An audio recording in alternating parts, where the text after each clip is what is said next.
Siamo a Nughedo Santa Vittoria, questo è Sangrone, l'ho già visto, però volevo farvelo vedere meglio oggi.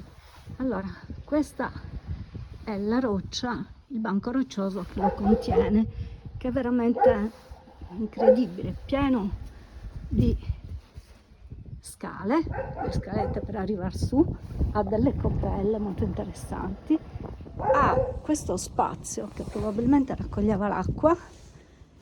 Qua c'è infatti una canaletta che confluisce qua alla fine. Qua saliamo con attenzione perché c'è il muschio che è molto viscido. Qua abbiamo una specie di vaschetta, qua abbiamo una coppella, qua abbiamo gli spazi dove probabilmente poggiava la pietra, una canaletta dell'acqua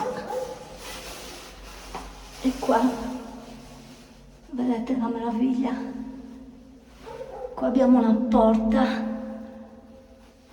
che ai lati è colorata d'ocra e sentite che cos'è la voce, cosa diventa la voce. Adesso qua entreremo e vi farò vedere che spettacolo c'è qua dentro.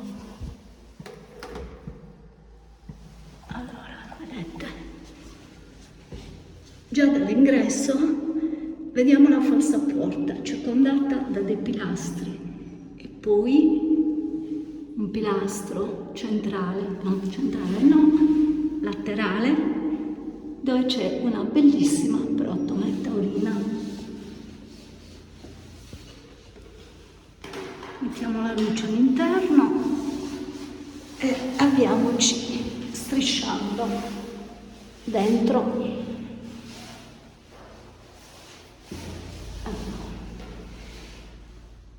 Il pilastro è ancora coperto d'ocra e là abbiamo la prottome, là abbiamo la cella, quello che vi facevo vedere con la falsa porta, e qua un'altra cella. Adesso spengo, entro dentro e vi faccio vedere i dettagli.